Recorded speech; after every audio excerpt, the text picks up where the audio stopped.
we hosted over 1.1 million visitors this past year. So we've had a chance to really show off the Adirondacks and the Catskills.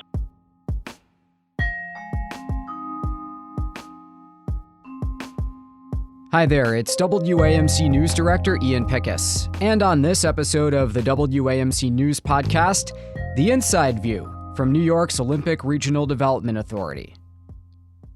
Well, recently we featured a report about the Olympic Regional Development Authority's role and future in New York's Catskills and Adirondacks regions. The story raised questions about state investments in the facilities that date back to the 1980 Olympics, the state's ongoing support of ORDA, and how the region views the impact of winter sports today. Well, for a different perspective, I spoke with Mike Pratt, ORDA's president and CEO. What do you want people to know about ORDA's scope, its mission, and what it does? Well, the Olympic Authority is an economic development engine. We're spread out through 3 counties of New York State, 2 in the Adirondacks, 1 in the Catskills. We have about 1,500 employees that are working hard, trying to do a good job. And we've been incredibly busy transforming ourselves and being very successful right now. How do you define that success? What do you mean specifically? Well, there's any number of metrics. We've modernized our facilities. We've increased our visitation. We've increased our sales. We've decreased our accidents at the facilities, improved our experience modifications for workers' compensation. The list goes on and on. We've been just really transforming the whole operations, and the staff have been tremendous because it's really easy to make a difference when the goals and values you're trying to achieve match those of the staff.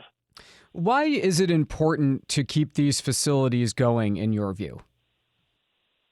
Well, certainly the heritage of what we do is spread throughout the communities that we serve. The ski areas, the first ski patrol in the country, and one of the first commercial skiers in the country was in North Creek at the Ski Bowl, where Gore is operating now.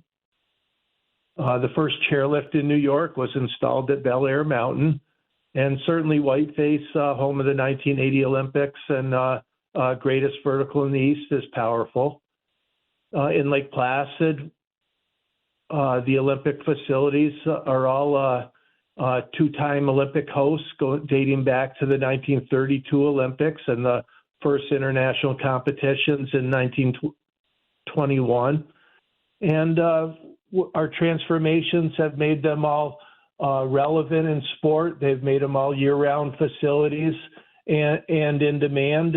And national governing bodies of sport are taking advantage of the facilities for training, and we're hosting a lot of premier and prestigious events.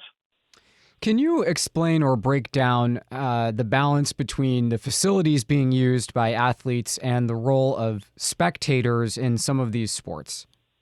Well, what we've done is we've placed the elite athletes right next to the recreational enthusiasts and have provided great spots for the spectators also, so that these sports can be marketed and branded, and the experiences can be improved upon.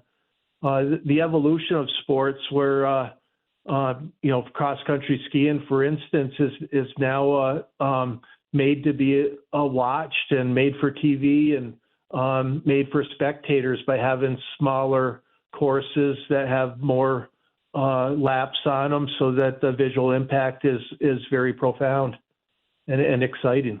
So what is the vision then for the future? You did mention past Olympics, but if people who have heard the past report I referenced in the introduction, or are just thinking about further investments in this infrastructure, what can they expect, return on taxpayer dollar in the future? Well, right now, as I said, we're generating record revenues. It's very exciting.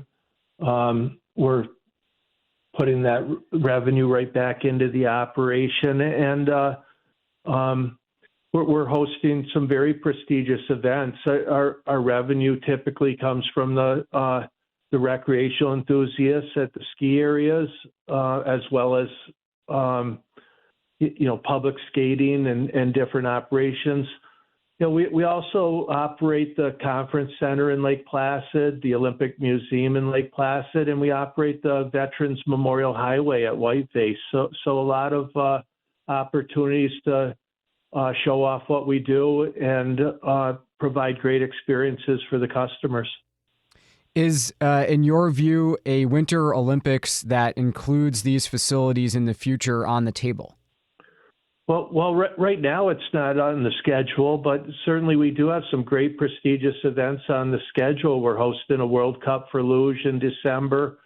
We just hosted the World Championships for synchronized figure skating last April. We hosted the World Championships for bobsled skeleton in February of 2025.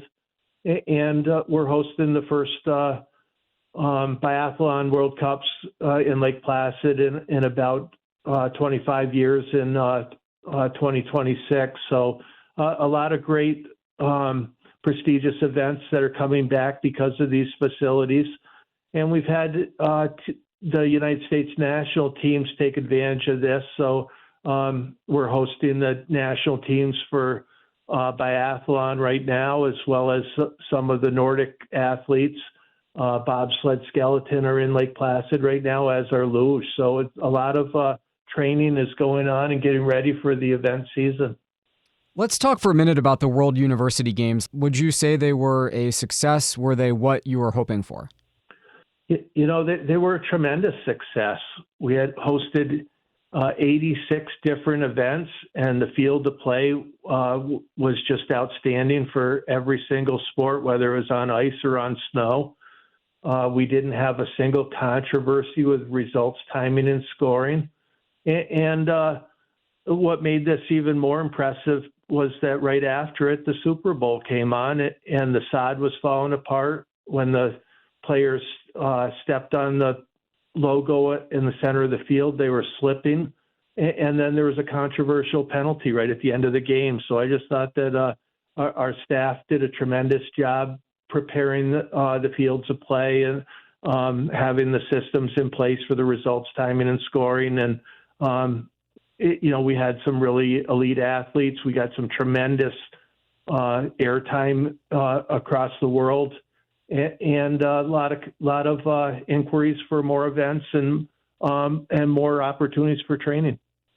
So as we were preparing to speak, a new study was released showing that the authority, your authority, generates about $342 million a year and impacts thousands of jobs and so on and so forth. And I just wonder if you could break down your top-line findings from that report, which it was like 38 pages, so I don't have time to talk about all of it. But what stood out to you?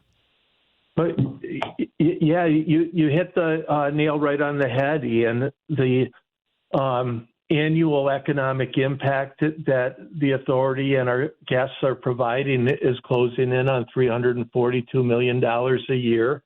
It's certainly throughout our regions of New York State and Essex County, Warren County, and Ulster County, and the surrounding counties. Our impact creates 3,400 jobs and about $25 million in state and local tax revenue. So a lot of great highlights right there that just reinforce what we're doing. And we hosted over 1.1 million visitors this past year. So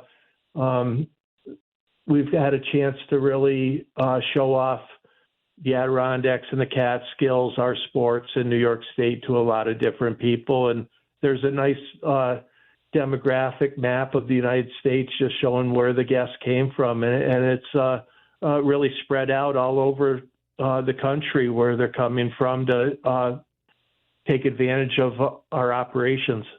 Do you agree that the facilities and the economy around them face a future danger from climate change, as we've seen winters with, much less snow in recent years and that sort of thing?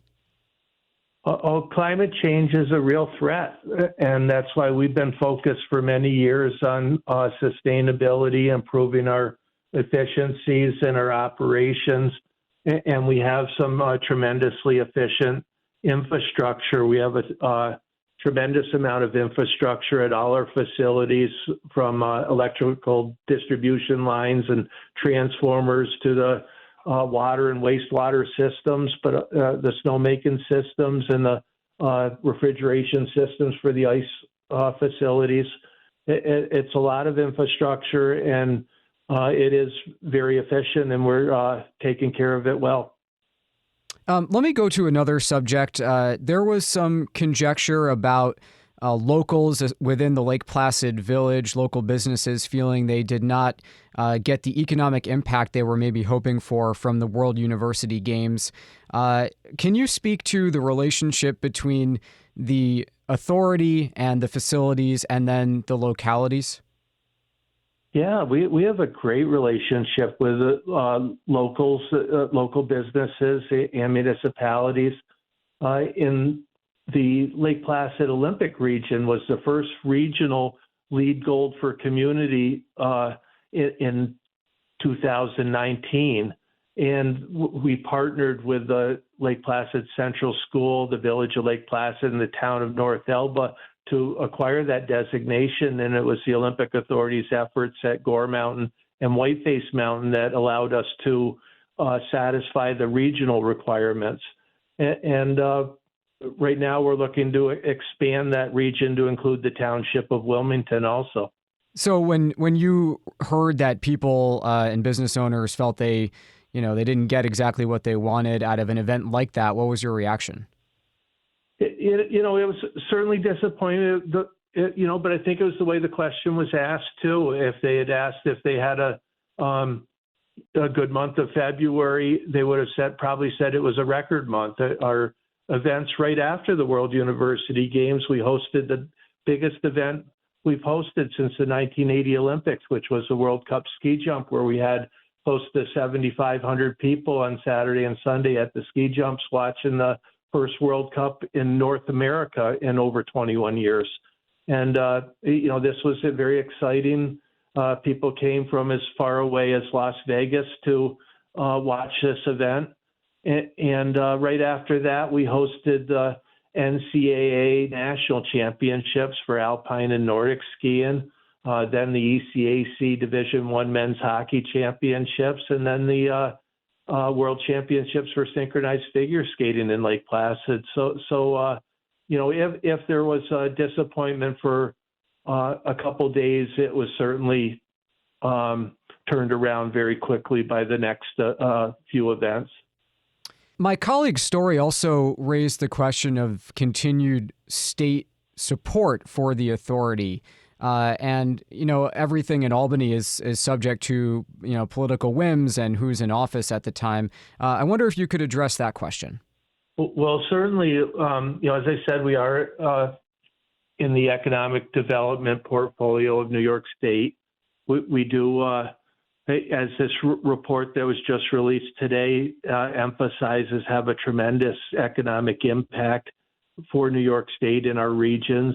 And we're constantly analyzing what's appropriate, what's the next stage. We focused really getting our fields of play ready for the World University Games, and that was a finite target for a lot of that. But there was certain components and facilities and infrastructure that wasn't necessary to be upgraded for those games that we're trying to address now. As I said, the skiers are having record years and on a tremendous growth curve, and there's a lot of infrastructure there that needs to be replaced and upgraded. But it's something that we realize that there's a lot of needs throughout the state, and we're one player, and we try to be respectful and certainly be appropriate. Lastly, what can you do, or what would you like to see to attract more visitors to these facilities in the non-winter months? Well, that's great, Ian, because a lot of our upgrades did focus on allowing more summer operations. The training facilities in particular at the Olympic venues, those were really just winter month venues before. And now, as I said, we have USA Biathlon, USA Bobsled Skeleton, USA Luge, and USA Nordic utilizing our facilities in the summer. In August, we're hosting a 2-week camp for the USA Women's Hockey that's going to end with 3 games against Team Canada. So it's pretty exciting to see the response of these in the off season. At the ski areas, we're trying to bring more guests in by providing some front country solutions to avoid some backcountry problems and turn these facilities into hiking centers, so where we have the parking areas and bathrooms and retail stores and restaurants, and try to welcome the guests in that are learning, want to learn about the wilderness experience and hiking, and give them some areas to hike that are more appropriate for their learning before they go into the wilderness. Mike, is there anything that I didn't ask you about that you would like people to know?